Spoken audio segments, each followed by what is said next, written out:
Hello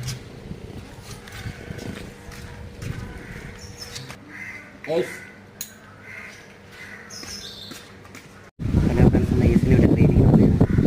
അടി വിളിച്ച് കാറിനടി വിളിച്ചിരിക്കുകയാണ്. വിളിച്ചിട്ട് വരുന്നില്ല.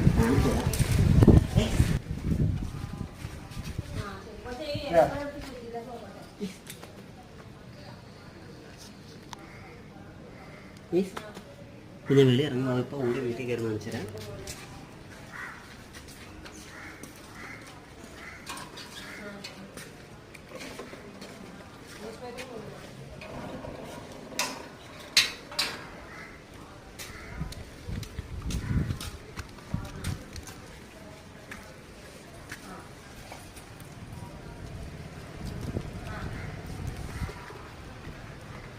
ഇതാണ് അവൻ്റെ ട്രെയിനിങ്. ഒന്നും കൂടി കാണിച്ചു തരാം ഞാൻ വരുമ്പോൾ അവൻ്റെ സിറ്റുവേഷൻ എങ്ങനെയാണെന്ന്.